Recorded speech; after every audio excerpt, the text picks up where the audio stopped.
서울 강남의 한 장례식장. 새벽 3시에 울려 퍼진 전화벨 소리가 아직도 귓가에 맴돌고 있었다. 사장님이 교통사고를. 김미영은 상복을 입고 조문객들 앞에 앉아 있었다. 눈물은 이미 말라버렸고 남은 것은 공허함 뿐이었다. 25에 결혼해서 30년을 함께 산 남편. 어제까지만 해도 오늘 일찍 들어갈게라며 웃던 그 사람이 이제는 차가운 관 속에 누워 있었다. 삼가 고인의 명복을 빕니다. 또 다른 조문객이 다가왔다. 미영은 고개를 들지도 않은 채 기계적으로 인사를 받았다. 하지만 그 순간 무언가 이상했다. 그 목소리, 어디선가 들어본 듯한 목소리였다. 고맙습니다. 미영이 고개를 들었을 때 그녀의 심장이 순간 멈춰버렸다. 40쯤 되어 보이는 남자. 값비싼 정장을 입고 있었고 성공한 사업가의 기품이 느껴졌다. 하지만 그것보다 더 중요한 것이 있었다. 그 뒷모습, 왼쪽 귀 뒤에 있는 3개의 점. 미영의 손이 떨리기 시작했다. 그 점들, 태어날 때부터 있었던 그 작은 점들이 선명하게 보였다. 15년 전 해외여행 중에 실종된 아들 김태준만이 가진 특별한 표식이었다. 잠깐만요. 미영이 벌떡 일어나 그를 불렀지만 남자는 이미 발걸음을 돌리고 있었다. 그는 차갑고 예의 바른 목소리로 말했다. 실례하겠습니다. 다시 한번 고인의 명복을 빕니다. 아니, 당신 혹시. 미영이 다가가려 했지만 남자는 이미 다른 조문객들 사이로 사라져버렸다. 미영은 그 자리에 서서 가슴이 미친 듯이 뛰는 것을 느꼈다. 설마 태준이? 15년 전 그날이 떠올랐다. 가족여행으로 간 동남아시아에서 갑자기 사라진 13살의 아들. 경찰도 외교부도 그 누구도 찾을 수 없었던 아이. 1년, 2년, 5년, 시간이 흘러도 포기할 수 없었지만 10년이 넘어가면서 남편과 미영은 서서히 체념해야 했다. 하지만 지금 바로 여기서 남편의 장례식장에서 형님 괜찮으세요? 얼굴이 너무 창백하신데. 옆에 있던 친척이 걱정스럽게 물었지만 미영은 대답할 수 없었다. 온몸이 떨리고 있었다. 슬픔과 혼란. 그리고 15년 만에 느끼는 희망이 한꺼번에 밀려오고 있었다. 정말 태준이라면 왜 나를 모르는 척 했을까? 미영은 흔들리는 마음을 붙잡으려 했다. 하지만 그 3개의 점은 너무나 선명했다. 어머니로서 평생 잊을 수 없는 아들의 표식이었다. 그날 밤 장례를 치르고 집에 돌아온 미영은 잠들 수 없었다. 남편을 잃은 슬픔과 아들을 찾았을지도 모른다는 희망이 머릿속에서 뒤엉켜 있었다. 윤태준, 그 사람이 남긴 명함에 적힌 이름. 미영은 명함을 다시 한번 살펴봤다. 윤태준, 대한건설 회장, 생각보다 큰 회사의 젊은 회장이었다. 설마 우리 태준이가 이렇게 성공한 사업가가 되었다는 걸까? 하지만 의문은 더 깊어졌다. 왜 자신을 알아보지 못했을까? 왜 그렇게 차갑게 대했을까? 새벽 4시, 미영은 결심했다. 내일 아침, 아니 오늘 아침에라도 그를 찾아가야 했다. 남편의 49제까지 기다릴 수는 없었다. 15년을 기다린 어머니의 마음을 더 이상 참을 수 없었다. 다음 날 아침 일찍 미영은 대한건설 본사 앞에 서 있었다. 63층 높이의 유리 건물이 아침 햇살에 반짝이고 있었다. 손에는 15년 전 가족사진과 태준이 어릴 때 가지고 놀던 장난감 로봇을 꼭 쥐고 있었다. 정말 우리 태준일까? 심장이 터질 듯 뛰었다. 하지만 어머니의 직감은 확신에 차 있었다. 그 3개의 점, 그 뒷모습, 심지어 걸음걸이까지 모든 것이 태준을 닮아 있었다.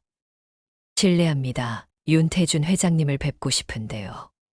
예약이 있으십니까? 회장님은 매우 바쁘신 일정이라. 제가 어제 남편 장례식에서 뵀던 사람입니다. 꼭 필요한 일이 있었어. 미영의 간절한 목소리에 비서가 잠시 망설이더니 내선 전화를 걸었다. 몇 분 후 놀랍게도 면담 허가가 떨어졌다. 엘리베이터를 타고 최고층으로 올라가는 동안 미영의 다리는 후들거렸다. 15년 만에 아들을 만날 수도 있다는 생각에 어지러웠다. 들어오세요. 차가운 목소리가 들렸다. 문이 열리자 거대한 사무실이 나타났다. 그리고 그 중앙에 앉아 있는 남자 바로 어제 그 사람이었다. 윤태주는 서류에서 눈을 떼지 않은 채 말했다. 어제 고인이 된 분이 저희 회사와 어떤 거래를 하셨나요? 아니면 보험 관련해서 문의할 일이 있으신가요? 아니에요. 그런 게 아니라. 미영은 떨리는 손으로 가족 사진을 꺼냈다. 이 사진 좀 봐주세요, 제발. 윤태준이 처음으로 고개를 들었다. 그 순간 미영은 확신했다. 그 눈 어릴 때 태준과 똑같은 눈이었다. 다만 예전의 순수함 대신 차갑고 날카로운 기운이 서려 있었다. 이게 뭔가요? 이 아이가 우리 아들 태준이에요. 15년 전에 실종. 윤태준의 표정이 미묘하게 변했다. 사진 속 어린 아이의 모습을 유심히 들여다보더니 갑자기 차갑게 말했다. 혹시 제 재산을 노리시는 건 아니겠죠? 요즘 성공한 사람들한테 이런 식으로 접근하는 경우가 많다고 들었는데. 재산, 제가 왜 남의 재산을? 미영은 당황했다 하지만 포기할 수 없었다. 그녀는 장난감 로봇을 꺼냈다. 이건 태준이가 가장 좋아하던 거예요.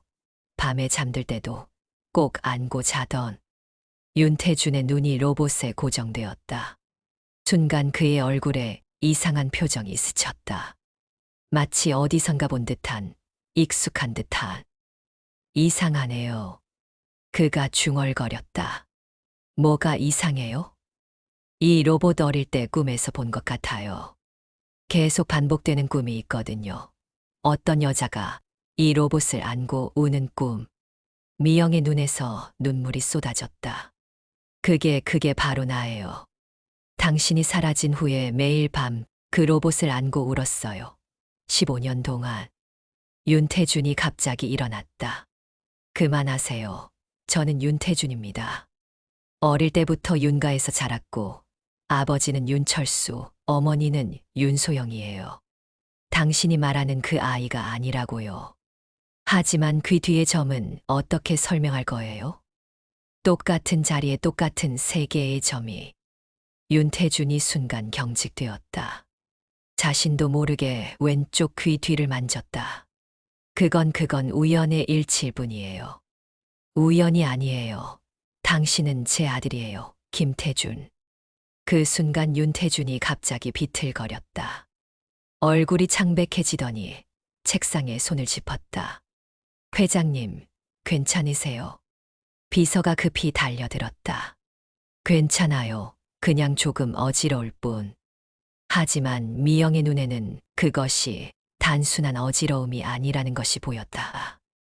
윤태준의 얼굴에는 고통이 스며 있었다. 혹시 몸이 아프세요? 미영이 걱정스럽게 물었다. 그 순간 윤태준의 차가운 가면이 잠시 벗겨졌다. 간간이 안 좋아요. 희귀한 간질환이라서 이식하지 않으면. 그는 말을 멈췄다. 왜 낯선 사람에게 이런 말을 했는지 자신도 놀라는 표정이었다. 이식. 미영의 심장이 쿵쾅거렸다. 적합한 기증자를 찾을 수 없어서 의사들이 시간이 얼마 남지 않았다고. 그 순간 미영은 더 이상 망설이지 않았다. 검사해 보세요. 제가 검사 받을게요. 뭐라고요? 간 이식 적합성 검사요. 제가 받아볼게요. 윤태준이 어이없다는 듯 미영을 쳐다봤다. 당신이 내 어머니라는 것도 믿기지 않는데 갑자기 간을 준다고요? 대체 무슨 속셈이? 속셈 같은 거 없어요. 미영의 목소리가 확고해졌다. 당신이 제 아들이든 아니든 지금 죽어가는 사람을 그냥 둘 수는 없어요. 아니, 한 사람의 인간으로서 말이에요. 윤태주는 말없이 미영을 바라봤다. 그 눈빛에서 처음으로 차가움이 사라지고 있었다. 3일 후 서울대병원 간이식센터. 검사 결과가 나왔습니다. 담당 의사인 김 교수가 심각한 표정으로 미영과 윤태준 앞에 앉았다. 미영은 떨리는 손을 꽉 쥐고 있었고 윤태준은 여전히 차가운 표정을 유지하고 있었다. 먼저 놀라운 소식부터 말씀드리겠습니다. 혈액형은 물론이고 HLA 적합성이 99.2%입니다. 이건 정말 의학적으로 보기 드문 일치율입니다. 김 교수가 검사 결과지를 넘기며 설명했다. 보통 타인 간의 적합률은 25% 이하인데 이 정도 수치는 직계 가족, 특히 부모와 자녀 사이에서나 나올 수 있는 수치입니다. 윤태준의 얼굴이 순간 굳어졌다. 미영은 눈물이 핑 돌았다. 그럼 수술이 가능하다는 뜻인가요? 네, 의학적으로는 매우 높은 성공 가능성을 보입니다. 하지만 김 교수의 표정이 어두워졌다. 하지만 뭐가 문제입니까? 윤태준이 날카롭게 물었다. 기증자분께 문제가 있습니다. 김 교수가 미영을 바라봤다. 심장에 부정맥이 있으시고 판막에도 이상이 보입니다. 간 절제 수술은 매우 큰 수술인데 심장 상태로 봐서는 수술 중 심정지 위험이 상당히 높습니다. 얼마나 위험한가요? 미영이 담담하게 물었다. 솔직히 말씀드리면 30% 정도의 위험도가 있습니다. 수술 중이나 수술 후 합병증으로 생명을 잃을 수도 있다는 뜻입니다. 침묵이 흘렀다. 윤태준이 갑자기 벌떡 일어났다. 안 됩니다. 수술 취소하세요. 왜요? 미영이 놀라며 물었다. 30%라고요. 거의 사형 선고나 마찬가지 아닙니까? 당신이 죽으면 어떡하라고. 죽지 않아요. 미영의 목소리는 확고했다. 70%의 성공 가능성이 있다는 거잖아요. 그럼 충분해요. 충분하긴 뭐가 충분해요. 당신이 정말 내 어머니라는 것도 확실하지 않은데 목숨을 걸겠다고요. 윤태준이 소리쳤다. 하지만 그의 목소리에는 분노가 아닌 걱정이 섞여 있었다. 확실하지 않다고요? 미영이 조용히 물었다. 99.2%의 적합률이 우연이라고 생각해요? 15년 전 실종된 아이와 똑같은 생년월일, 똑같은 위치의 점, 똑같은 혈액형, 이 모든 게 우연이라고. 윤태준은 대답하지 못했다. 사실 그도 알고 있었다. 검사 결과를 본 순간 더 이상 부정할 수 없다는 것을. 김 교수님. 미영이 의사를 바라봤다. 수술 날짜 잡아주세요. 사모님, 다시 한번 신중히 생각해 보시기 바랍니다. 정말 위험한 수술입니다. 괜찮아요. 저는 이미 한 번 죽었어요. 미영의 목소리가 잠겼다. 15년 전 아들을 잃었을 때, 그리고 일주일 전 남편을 잃었을 때 저는 이미 2번 죽었어요. 이제 남은 건 이 아이를 살리는 것뿐이에요. 당신이 내 어머니라는 말은. 윤태준이 다시 말을 꺼내려 했지만 미영이 그의 말을 막았다. 믿을 수 없다고요? 그럼 믿지 마세요. 미영이 일어나서 윤태준의 눈을 똑바로 쳐다봤다. 당신이 제 아들 김태준이 아니어도 좋아요. 그냥 윤태준이어도 상관없어요. 저는 그냥 눈앞에서 죽어가는 사람을 살리고 싶을 뿐이에요. 그 순간 윤태준의 가슴 깊은 곳에서 무언가가 무너지는 소리가 들렸다. 15년 동안 꽁꽁 얼어붙어 있던 무언가가 조금씩 녹기 시작했다. 왜? 그의 목소리가 떨렸다. 왜 그렇게까지 하려고 하는 거예요? 나는 당신에게 차갑게 대했고, 의심했고, 심지어 모욕까지 했는데. 그게 뭐 어때서요? 미영이 웃으며 말했다. 처음으로 보이는 따뜻한 미소였다. 엄마라는 게 원래 그런 거예요. 아이가 아무리 미워해도 거부해도 엄마는 그냥 사랑하는 거예요. 윤태준의 눈에서 생전 처음 눈물이 흘러내렸다. 어릴 때부터 윤가의 차가운 교육을 받으며 감정을 억누르고 살아왔던 그였지만 지금만큼은 어쩔 수 없었다. 하지만 만약 당신이 죽으면 죽지 않아요. 약속할게요. 미영이 그의 손을 잡았다. 윤태준은 그 손을 뿌리치지 않았다. 당신을 살리고 나서 그 후에 천천히 얘기해봐요. 우리가 정말 모자 사이인지 아니면 그냥 운명적으로 만난 사이인지. 김 교수가 두 사람을 번갈아 보더니 조용히 말했다. 그럼 일주일 후 수술로 잡겠습니다. 그 전에 기증자분의 심장 상태를 최대한 안정화시키는 치료를 받으셔야 합니다. 그날 밤 윤태준은 회사에서 혼자 밤을 새웠다. 그는 몰래 사립탐정에게 DNA 검사를 의뢰했다. 공식적인 검사가 아닌 자신만 알 수 있는 비밀스러운 검사를. 정말 내가 김태준이라는 말일까? 그의 머릿속에는 어릴 때부터 반복되던 꿈들이 스쳐 지나갔다. 낯선 남자와 여자가 자신을 부르는 꿈, 따뜻한 집에서 행복하게 웃던 꿈, 그리고 갑자기 모든 것이 사라지는 악몽. 만약 정말이라면 나는 15년 동안 누구로 살아온 걸까? 3일 후 윤태준은 사립탐정 사무소에 앉아 있었다. 손에는 봉인된 봉투가 들려 있었다. DNA 검사 결과가 담긴 봉투였다. 열어보지 않으시겠어요? 탐정이 물었지만 윤태준은 망설이고 있었다. 이 봉투 안에 자신의 인생을 뒤바꿀 진실이 들어있다는 것을 알고 있었기 때문이다. 시간이 좀 필요합니다. 윤태준은 봉투를 가슴에 품고 사무소를 나왔다. 차 안에서 한참을 앉아 있다가 결국 봉투를 뜯었다. 친자 확률 99.99%. 단 한 줄의 문장이 그의 세상을 완전히 바꿔놓았다. 아, 윤태준은 고개를 떨어뜨렸다. 30년 넘게 살아온 자신의 정체성이 한순간에 무너지는 느낌이었다. 그는 윤태준이 아니었다. 김태준이었다. 15년 전 실종된 그 아이였다. 그럼 나는 지금까지 누구로 살아온 거지? 머릿속이 복잡했다. 윤가에서 받은 사랑과 교육, 지금의 성공과 지위 모든 것이 가짜였다는 말인가? 그 순간 휴대폰이 울렸다. 병원에서 온 전화였다. 윤태준 씨, 급히 병원으로 오세요. 기증자분의 상태가 악화됐습니다. 윤태준은 미친 듯이 병원으로 달려갔다. 중환자실 앞에서 김 교수가 심각한 표정으로 기다리고 있었다. 어떻게 된 거예요? 심장 부정맥이 심해졌어요. 수술을 미뤄야 할 것 같습니다. 당신도 상태가 나빠지고 있어요. 간 수치가 급격히 악화되고 있습니다. 아마 며칠 안에. 김 교수가 말을 멈췄다. 굳이 말하지 않아도 무슨 뜻인지 알 수 있었다.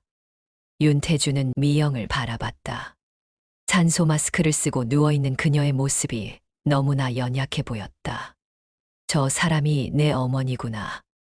이제는 부정할 수 없었다. DNA 검사 결과가 모든 것을 증명했다. 저 여인이 15년 동안 자신을 찾아 헤맨 어머니였다. 윤태준은 중환자실 안으로 들어갔다. 미영은 의식을 잃은 채 누워 있었지만 그의 발소리를 듣고 천천히 눈을 떴다. 태준아. 미영이 힘없는 목소리로 불렀다. 이번에는 윤태준 씨가 아니라 태준아였다. 네. 윤태준이 대답했다. 처음으로 그 호칭을 받아들였다. 미안해. 미영의 눈에서 눈물이 흘렀다. 엄마가 약속을 지키지 못할 것 같아 너를 살리겠다고 했는데. 아니에요. 윤태준이 그녀의 손을 잡았다. 제가 기억해냈어요. 뭘? 어릴 때 일들이요. 조금씩 기억나고 있어요. 엄마가 밤마다 동화책을 읽어주던 것, 아빠와 함께 공원에서 축구하던 것. 윤태준의 목소리가 떨렸다. 그리고 여행 갔을 때 길을 잃고 무서워서 울던 것까지. 미영이 놀란 눈으로 그를 바라봤다. 정말 기억해. 네, 그리고 DNA 검사도 했어요. 99.99% 우리는 정말 모자예요. 미영이 흐느끼기 시작했다. 15년을 기다린 순간이었다. 태준아, 내 아들. 엄마. 윤태준도 처음으로 그녀를 엄마라고 불렀다. 30년 넘는 인생에서 처음 느끼는 감정이었다. 따뜻하고 포근한, 그리고 애잔한 감정. 하지만 엄마, 건강이 많이 나빠졌다고 하던데요. 괜찮아, 너를 찾은 것만으로도 충분해. 안 괜찮아요. 윤태준이 소리쳤다. 15년 만에 찾은 엄마를 이렇게 보낼 순 없어요. 그때 김 교수가 들어왔다. 한 가지 방법이 있긴 합니다. 두 사람이 동시에 그를 바라봤다. 응급수술입니다. 위험하지만 지금 하지 않으면 둘 다 살릴 수 없어요. 위험하다는 게 어느 정도인가요? 50대 50입니다. 성공하면 둘 다 살고 실패하면. 김 교수가 말을 멈췄다. 미영이 윤태준의 손을 꽉 잡았다. 해요. 엄마. 태준아, 엄마 말 들어. 우리 둘 다 포기하고 죽는 것보다는 50%라도 희망이 있는 게 낫잖아. 윤태준은 고민했다. 하지만 선택의 여지가 없었다. 어차피 이대로 가면 둘 다 죽는다. 그렇다면 희망을 걸어보는 게 맞았다. 알겠습니다. 수술해 주세요. 수술실로 들어가기 전 미영이 윤태준에게 말했다. 태준아, 혹시 엄마가 깨어나지 못하더라도 그런 말씀 하지 마세요. 들어봐, 혹시라도 그렇게 된다면 너는 행복하게 살아야 해. 윤가 사람들한테도 고마워해야 하고 그 사람들이 너를 키워준 은혜는 진짜거든. 엄마. 그리고 아빠, 너희 아빠가 남긴 일기장이 집에 있어. 나중에 꼭 읽어봐. 아빠도 너를 얼마나 사랑했는지 알게 될 거야. 수술실 문이 닫혔다. 12시간의 긴 수술이 시작되었다.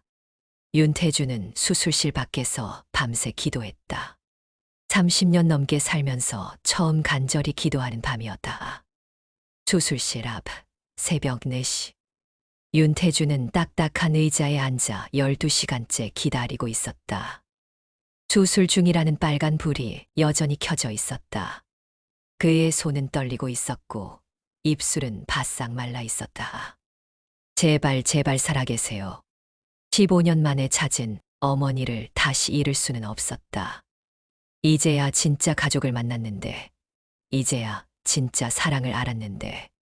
김미영 씨 보호자분 계세요. 간호사가 나왔다. 윤태준이 벌떡 일어났다.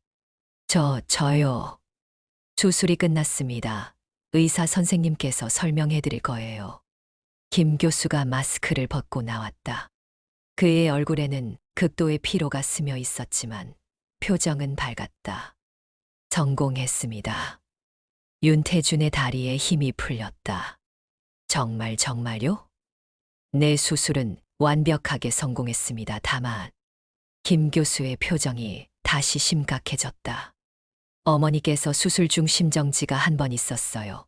다행히 소생은 되었지만 아직 의식을 찾지 못하고 계십니다. 의식을.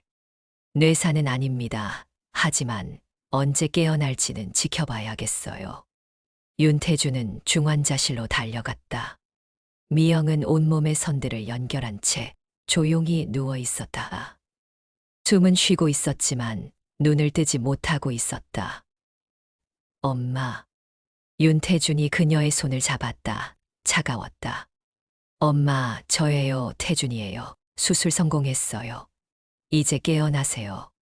하지만 미영은 반응이 없었다. 그날부터 윤태준은 병원을 떠나지 않았다.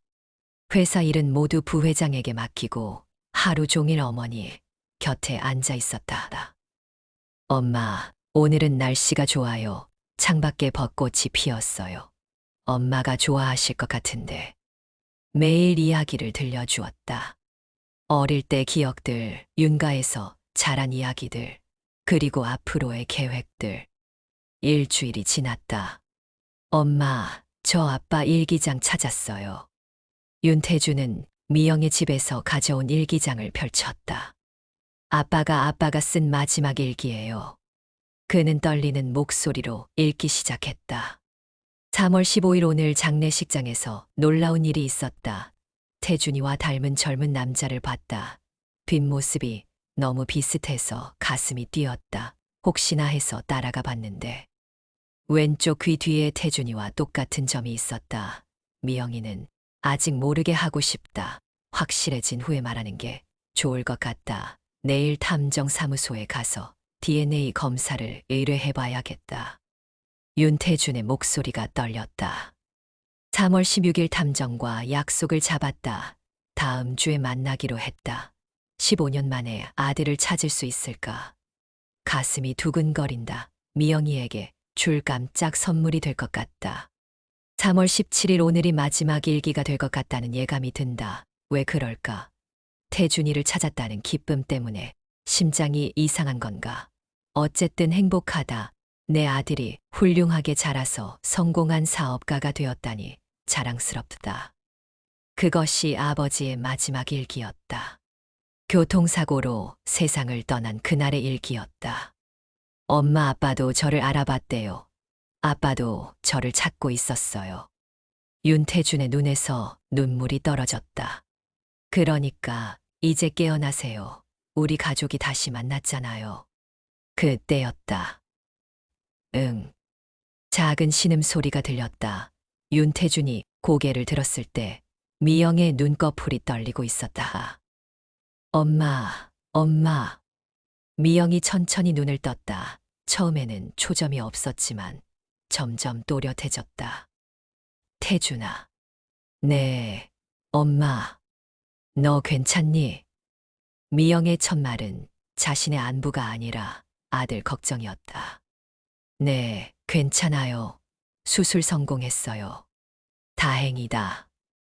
미영이 눈물을 흘렸다. 정말 다행이야. 윤태준이 그녀를 조심스럽게 안았다.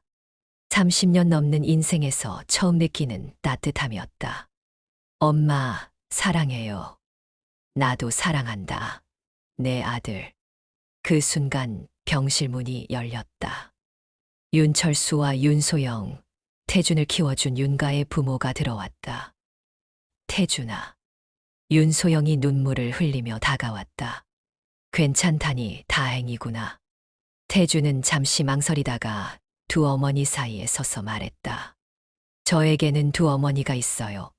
저를 낳아주신 어머니와 저를 키워주신 어머니. 그는 미영을 바라봤다가 윤소영을 바라봤다. 두 분 모두 제 어머니예요. 그리고 저는 정말 행복한 아들인 것 같아요. 미영과 윤소영이 서로를 바라봤다. 처음에는 어색했지만 곧 두 사람 모두 미소를 지었다. 고맙습니다. 미영이 윤소영에게 고개를 숙였다. 제 아들을 이렇게 훌륭하게 키워주셔서 저야말로 고맙습니다. 태준이를 다시 돌려주셔서. 두 어머니가 서로의 손을 잡았다. 그날 밤 태준은 병실에서 잠들었다. 한쪽에는 친어머니가, 다른 한쪽에는 양어머니가 앉아 있었다. 그리고 그의 꿈속에는 아버지가 나타났다. 잘했다, 태준아. 이제 우리 가족이 모두 함께구나. 꿈속의 아버지는 활짝 웃고 있었다. 6개월 후. 완전히 회복된 태준과 미영은 아버지의 묘 앞에 서 있었다. 아빠, 저 돌아왔어요. 15년 늦었지만 이제 집에 왔어요. 미영이 남편의 사진에 대고 말했다.